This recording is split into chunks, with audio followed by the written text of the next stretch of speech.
whodunit hall. Allow me to reintroduce myself. I'm Edgeworth, the butler, your guide to the Master's extensive collection of mystery films. And while mystery films are our primary topic of conversation on this program, that still leaves a rather wide range of films to choose from in the Master's collection. The mystery genre can actually be broken down quite easily into several different subgenres, which include whodunits, psychological thrillers, police procedurals, and the subgenre we will be looking at today, hard-boiled American crime fiction. Hard-boiled crime fiction came into vogue in the 1930s and 1940s, mostly as a reaction to the preponderance of elegant, bloodless, and polite mysteries on the shelves, popularized by British authors such as Agatha Christie and Dorothy L. Sayers. With the rise of Prohibition and the increase in organized crime and gang violence, authors such as Dashiell Hammett, Mickey Spillane, and Raymond Chandler began publishing stories about world-weary investigators who found themselves hired to do what seems to be a simple job, but quickly spirals into something far more intricate and dangerous. The rise of the pulp magazines at this time provided ample ground for this kind of salacious crime fiction, featuring what was, for the time, a large amount of sex and violence to easily find an audience. As the years went on, the tropes of this subgenre became well known to people, even as much as the tropes of the cozy subgenre, as espoused by Agatha Christie and Dorothy L. Sayers. This meant, of course, that as time went on, satire came into the scene, and in the 1970s came the creation of what may be one of the most unique investigators in the history of hard-boiled fiction, Ford Fairlane. Ford Fairlane was created by journalist Rex Weiner, who had been living in New York City selling articles, writing books, and occasionally appearing in the nightclub scene on stage with his rock band. As time went on, Mr. Weiner found himself becoming fascinated with the colorful characters and culture of the rock clubs and wanted to write about it.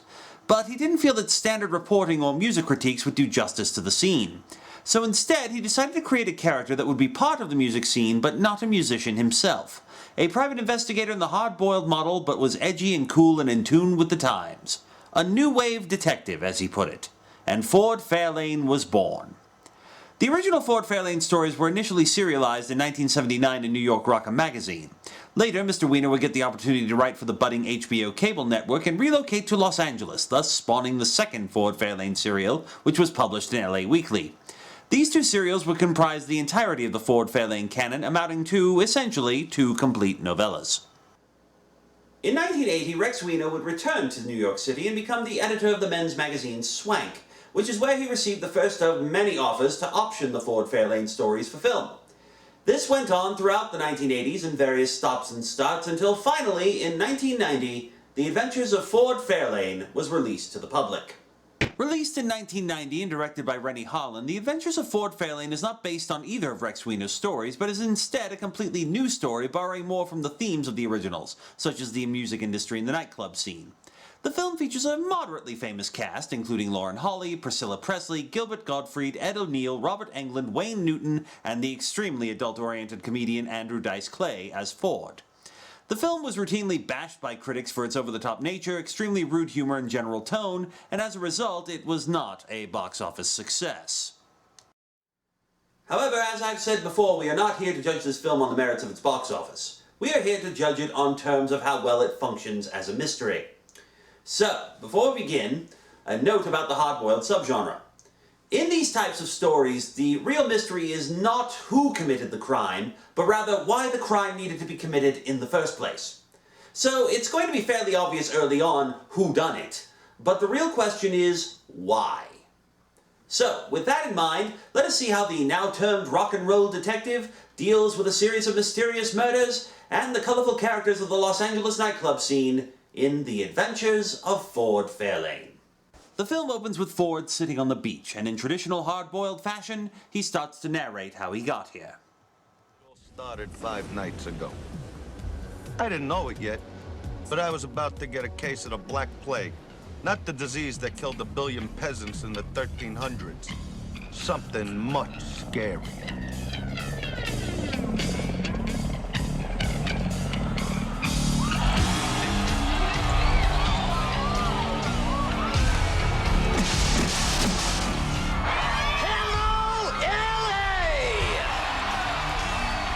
You see, this band, the Black Plague, were considered the new kings of metal.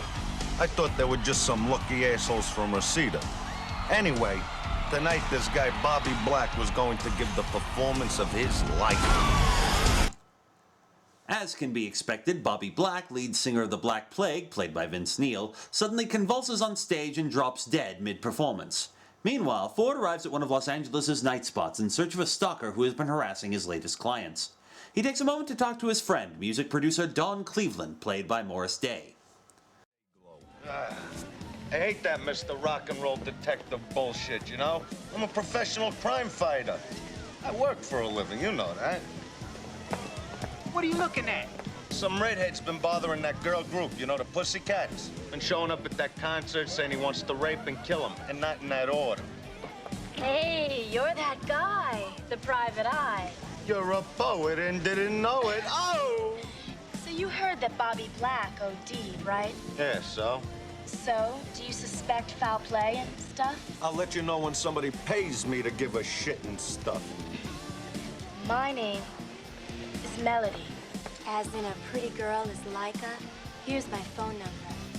Whatever you're doing tomorrow, cancel, okay? Ford quickly finds his quarry at the bar, which leads to one of the more underappreciated catchphrases of the early 90s. Mr. Rock and Roll Detective! You're 10 seconds away from the most embarrassing moment of your life. After subduing the stalker and waking up the next morning, Ford heads into work, where, with the aid of his clients, he succeeds in scaring off Sam the sleazebag for good. Josie was hungry, so I sent the Pussycats down for food. You know, they've been waiting muy long. They're only a double platinum band, Ford. They haven't got anything better to do, right? All right, silence, Jazz. That tip paid off. It's Sam the sleazebag. Sam the sleazebag. Jazz, my assistant. Hey, Ford. A little late, huh?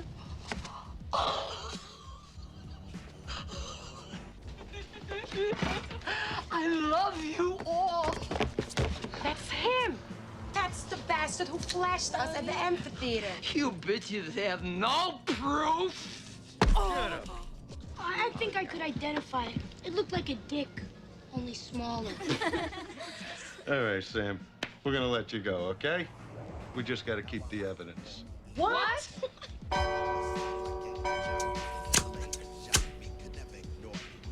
Now, you pay.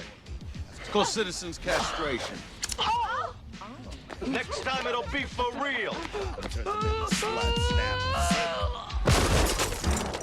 You stupid Sal's Pizza, garlic breath smelling motherfucker. Today is the last day of the rest of your life. Yes, because nothing says I'm a reformed stalker faster than a beatdown from Tone Loc. We discover that Ford is in a unique financial bind because rock stars don't tend to pay their private investigator bills with money, as Jazz, Ford's assistant, played by Lauren Holly, demonstrates. I've got the in excess payment. Oop, there you go. Good day. They say it's worth $3 grand. Fucking Australians. I hate that country, you know, that continent, whatever the hell it is. Don't we do nuclear testing there? Is that some kind of giant mouse? Down and eat. Milli Vanilli paid us off in bicycle shorts and hair extensions. Very scary. Rock stars. Going out of my mind dealing with rock stars. I don't make money, I make gifts. I mean, how am I supposed to pay taxes with bathtub compact disc players and autographed drumsticks? You know what I'm saying? I need cash, moolah, wampum, dead presidents, Michael Jackson, Gerald Ford.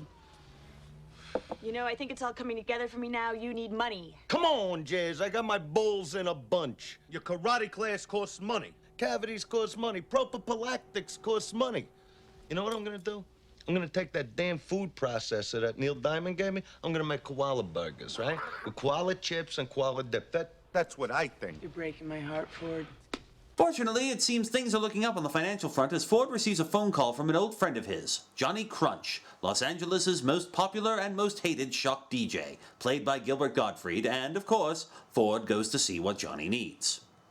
Hey, it's Johnny Crunch here, and as always, if we call you and you answer the phone by saying, hit pay dirt with K-Dirt, you could win a cool million. At K-Dirt, we play the kind of music that your mother hates, and I know that because right now she's naked under the desk, swallowing my microphone. She likes that. Oops, I broke it accidentally. But But seriously, I make jokes about your mothers, but I know that they're just pathetic sluts who have no lives and have sex with midgets.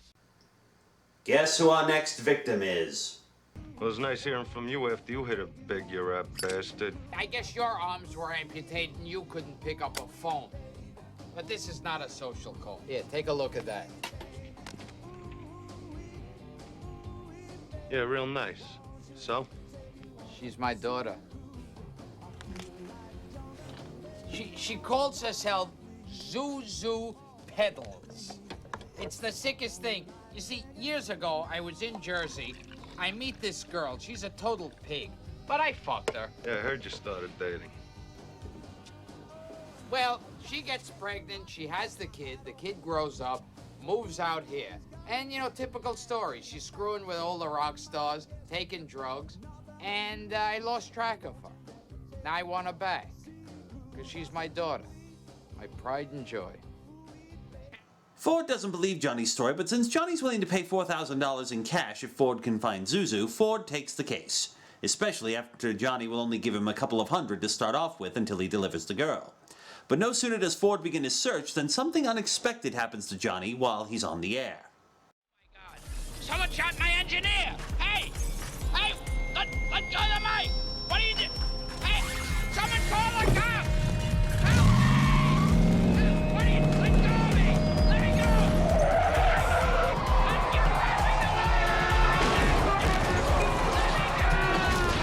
These LA drivers, man, had to get that license.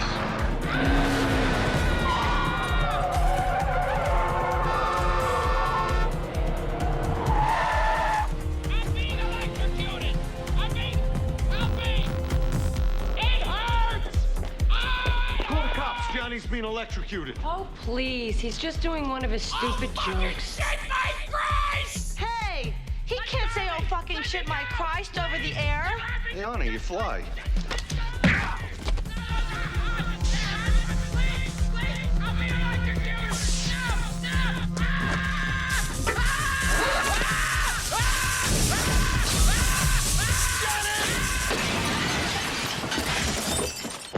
And here we meet the obligatory hard-edged police detective who hates our hero. In this case, the disco-loving Lieutenant Amos, played by Ed O'Neill.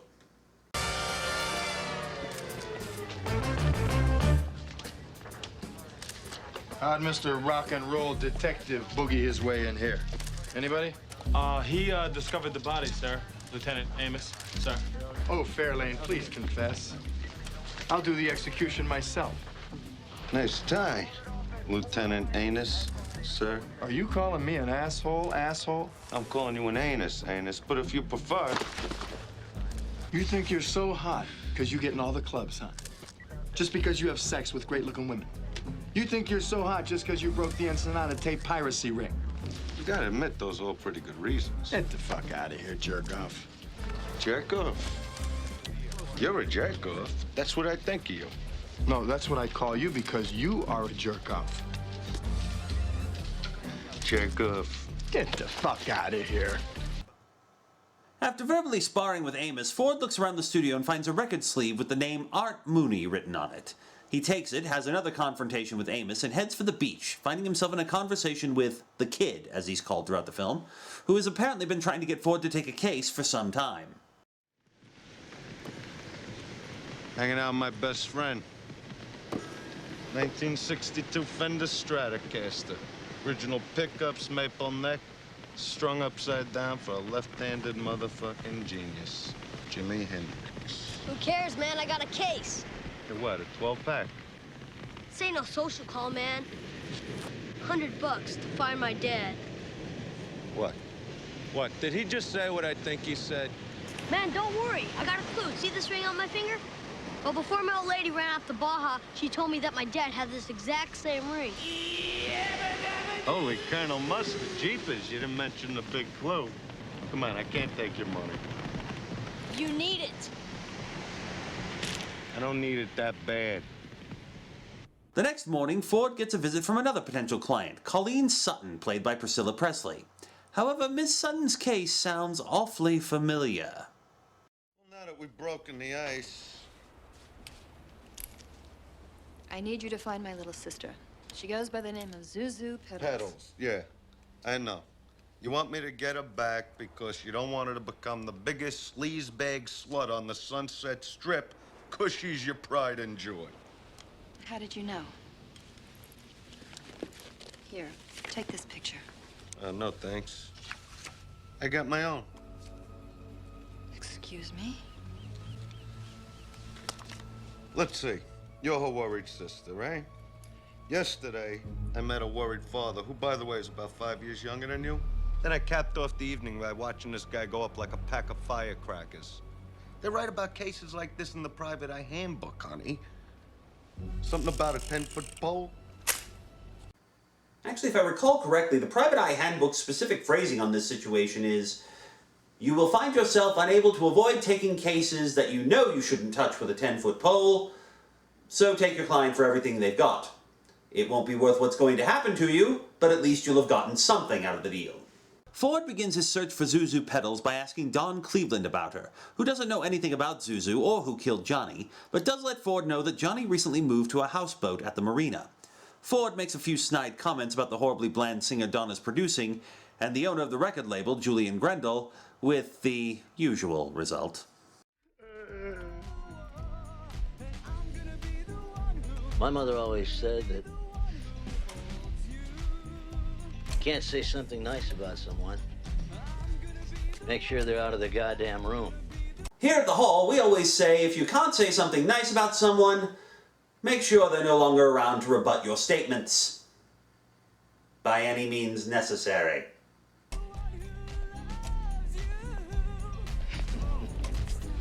Hello, Ford. I'm Julian Grendel. Julie Grendel. Right.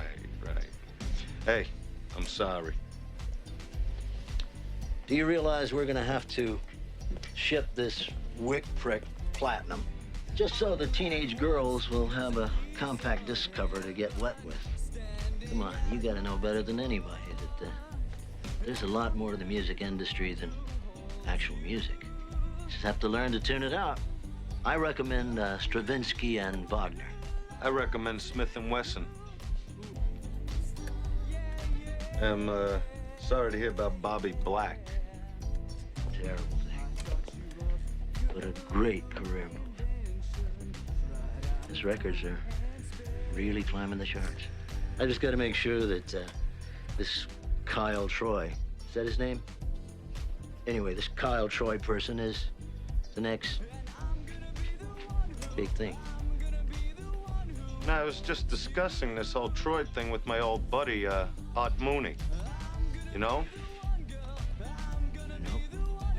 After talking to Grendel, Ford has an encounter with two unsavory-looking characters in the lobby. He then goes to Johnny's boat, where he makes an interesting discovery. Calling on me. I'm a big Lassie fan, so I figured I'd take a break. I hope it's the one where yow! I'm a pit bull. I'm a pit bull. I'm a bad pit bull. Where's my queen, Colleen?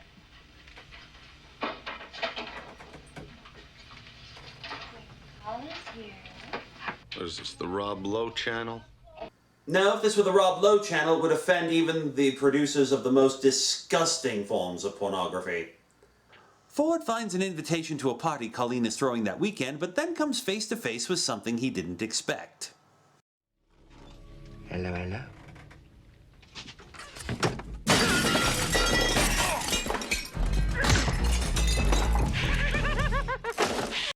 Remember when I said that you could figure out who done it in this type of story fairly quickly? 3 guesses who killed Bobby Black and Johnny Crunch. This is Smiley, played by Robert Englund, a seemingly indestructible psychotic killer. You'll see what I mean as the film goes on. Ford tussles with Smiley, which results in the boat sinking, and Ford electrocuting Smiley with Johnny's television. Ford calls Jazz and asks her to accompany him to the party at Colleen's estate. The next day, Ford attends the party and asks Colleen a few questions, but gets no answers. Fortunately, Jazz shows up, and Ford sends her to follow Colleen. Yes, indeed. Give me the simple life.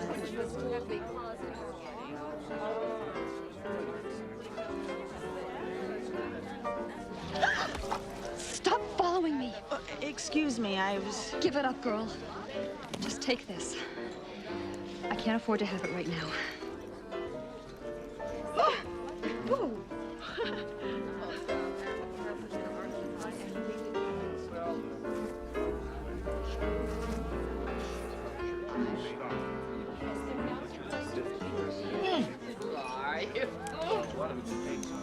Well, hello, Ford. I'm hip. Well, I must say, you're an island of reality and an ocean of diarrhea.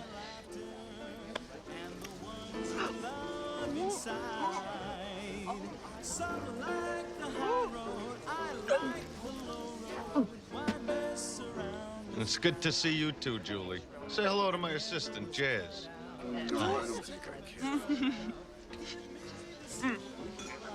Ford, I think that somebody's trying to rip my company off. I've tried the yellow pages, and I think it's your turn. Shark is served. I guess now is a bad time to discuss it. I'm such a big fan of shark meat. Outside the party, Jazz has Ford recover the CD case, and they play the CD inside, which is unmarked except for the number 2. However, the CD is not what it seems. Babe, as far as I could bowl her. Found out she'd been nailing Johnny. Don't even ask about Zuzu pedals.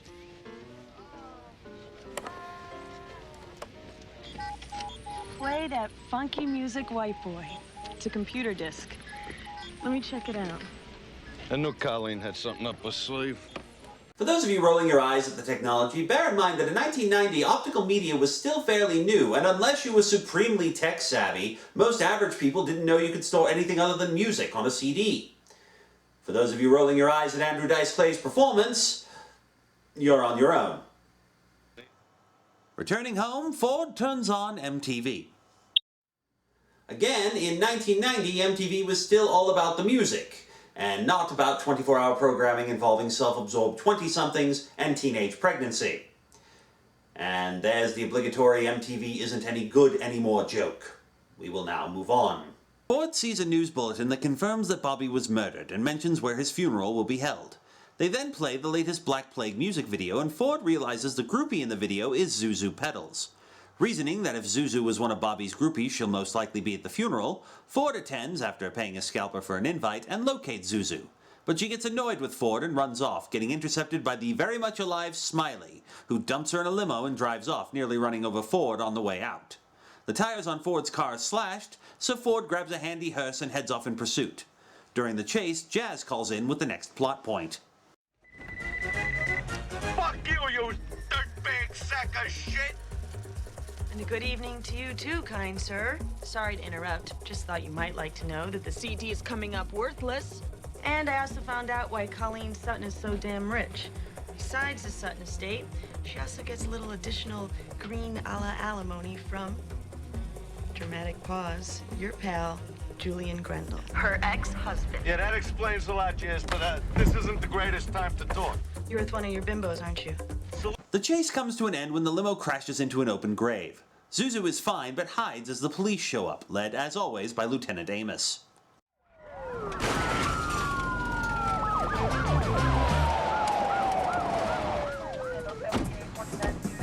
I can't believe anybody could have so much fucking fun at a funeral, Fairlane. You do bar mitzvahs? Should have been at the funeral for the master's 5th ex-wife. We were cleaning up confetti and streamers for days. Amos prefers to gloat and blows off Ford's pointing at Smiley. Amos reveals he received an anonymous letter accusing Zuzu of the murders. And things are not helped when it's revealed that there's no one in the front of the limo. But Ford manages to successfully get Zuzu away from the scene and tries to figure out what's going on. However, he has an explosive surprise waiting for him at home. Colleen's on a revenge trip against her ex-husband. Julian Grendel told me his company's been getting ripped off. Makes total sense. Bobby and his friend, Colleen's lover, Johnny Crunch, find out about a little scheme. She has him killed. If that's so, who the hell are you? Zuzu Pedals? Don't talk to me anymore. Yum, yum, Chewie! Talking to Zuzu was like masturbating with a cheese grater. Slightly amusing, but mostly painful.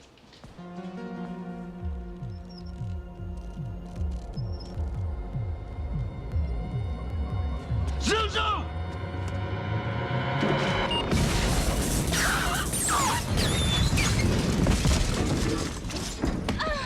Zuzu! Zuzu! Zuzu! What happened? Come on, honey. Oh, I'm so sorry about everything I said. Come on, just be all right. Come on, talk to me, honey.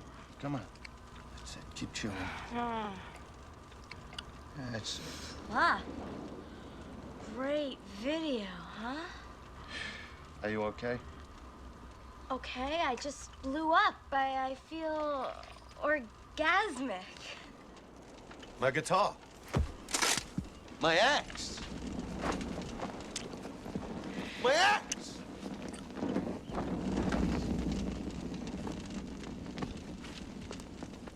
Colleen fucking Sutton. I knew it! Ford, you got something cooking in the microwave? Get out! Get out! Oh, wait, my purse! Wait, my purse! Get out of here! Come on!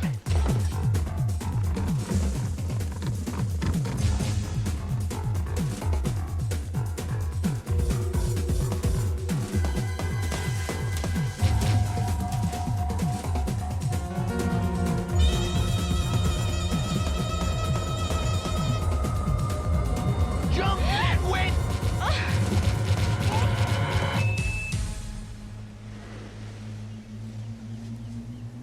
Well, maybe it was just a pot pie.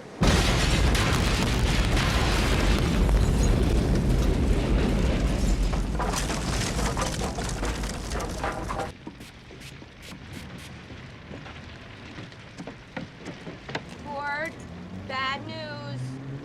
I chipped a nail.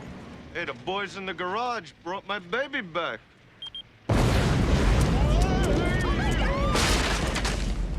Homeless, carless, and saddled with a woman who has all the intellectual capacity of a week-old pizza, Ford tries to get a lift and runs into the sorority girl he met at the beginning of the film, who takes him to her sorority house to hide out.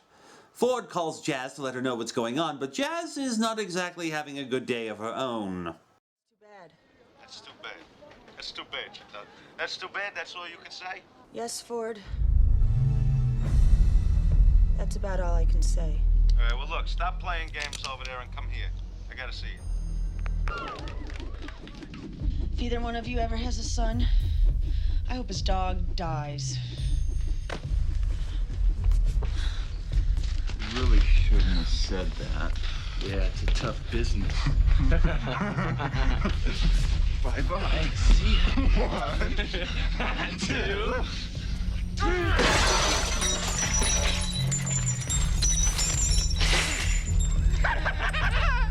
After this, the goons move out to finish the job.